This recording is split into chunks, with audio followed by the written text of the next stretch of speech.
What's going on, guys? Apathetic here, and today Bungie just released the vidoc for Season of the Drifter, and they showed off a lot of good stuff such as the new Gambit modes, new Pinnacle weapons, new armor, and of course some gameplay of a weapon we've been waiting for. So we got a lot of breakdown and we're going to do it right now. So jumping right into, guys, with Season of the Drifter, it begins on March 5th, and Bungie has introduced what they call Power Surge Bounties. So these bounties that can give your character huge power increases all the way up to power level 640. And this is a great addition because it allows your friends who maybe haven't been playing as much recently to jump in, do a couple of bounties, and they can start grinding out new content with you right away. And they don't have to spend 10 hours doing something else before they can play with their friends. So this is a very welcome change.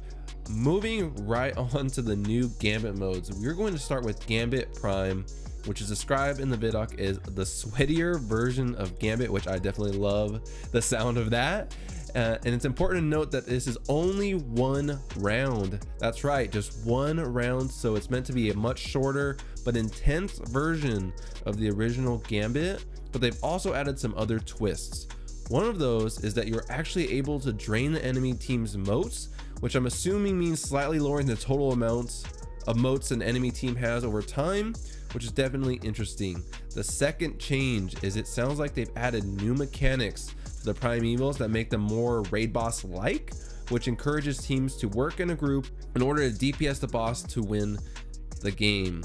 So I'm not a big Gambit fan, if you happen to have listened to my last video where I talked about how I'm not that excited for this season, but all of this sounds like positive changes. One of my biggest gripes with Gambit, which it just felt too long. So I'm a much bigger fan of intense, shorter experiences. With this, they've also added new weapons you can obtain from Gambit Prime, starting with Spare Rations hand cannon, Soul Survivor sniper, and lastly a Doomsday grenade launcher. They also showed new Gambit armor sets as well that indicate what role you're playing in Gambit.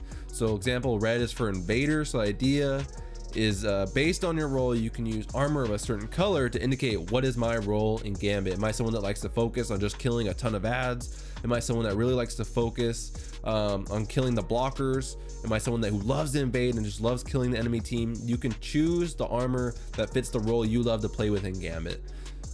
We also got a brief glimpse of new Iron Banner armor, thank the Lord. Obviously it's subjective, but I just really don't like the current Iron Banner armor set, and I'm just hoping they add something to that mode to make it a little bit more enticing to play.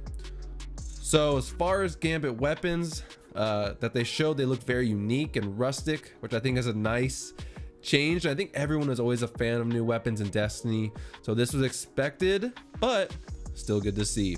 Now, immediately after you complete your first Gambit Prime, you will immediately unlock Reckoning, which takes place inside the Drifter's Ball and is being described as a Pinnacle PvE activity. And from the sounds of it, it sounds like a more intense infinite forest. So you'll have hordes of enemies coming at you, and there's also a timer. Sounds familiar?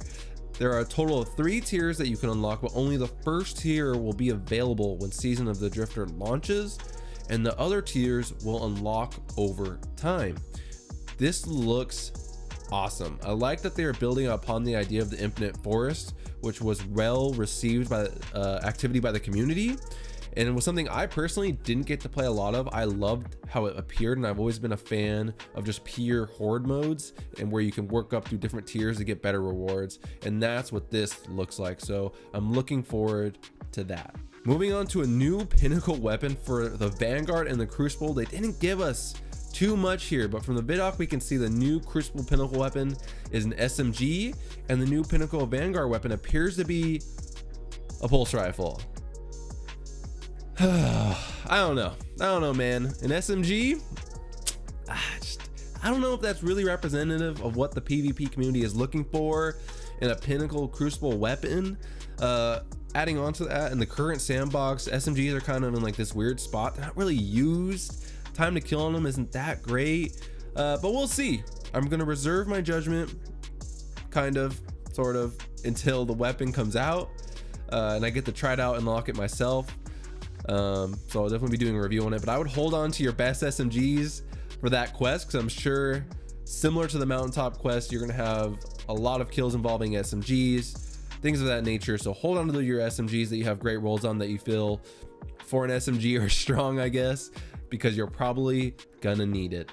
Lastly, guys, we finally got some actual gameplay of Thorn, the weapon we've been waiting for, along with the date that it will actually be launching. And the thing I love about this is I love seeing this old weapons come back and seeing just how clean they look with updated graphics, as well as speculating myself, you know, what could an ornament for Thorn look like? And oh man, I hope they do something cool with it. I'm sure they will. It's such a unique and iconic weapon within Destiny, so I'm sure they're gonna make an awesome ornament for it. As far as when you can expect the Thorn quest to be available, it will become available on March 12th, along with the Allegiance quest, where you can pick between the Vanguard and the Drifter, and you can progress through the quest from their perspective of the side you choose. So if I choose the Vanguard, I'm gonna progress through the quest from the perspective of the Vanguard and supporting them. Or if I choose the Drifter, I'm gonna be progressing through the quest through his perspective and how I'm supporting him. So this is something I find very interesting, because it's the first time we're actually be giving a choice in how we go through a certain quest line, and I think this might be something we could see more of in the future. I remember at one point reading a rumor that Destiny 3 was supposed to be very like choose your own adventure, light versus dark. You kind of choose which side you're on. So for me, this kind of comes off, if that turns out to be true, as a hint to that, and I feel like we could see more of this type of choose your own path type stuff in the future. So it seems like we should have a fair amount to do in Season of the Drifter, with new weapons, armor, and activities to pursue. It should be a good time. I'm most interested to see how things like Thorn and the new Pinnacle weapons fare in the Crucible, so stay tuned for that. And let me know down below, based on the vidoc that you watched, guys, what are you most excited for? What caught your eye the most? And with that, thanks so much for watching. Make sure you like and subscribe if you enjoyed, and I'll catch you guys in the next one.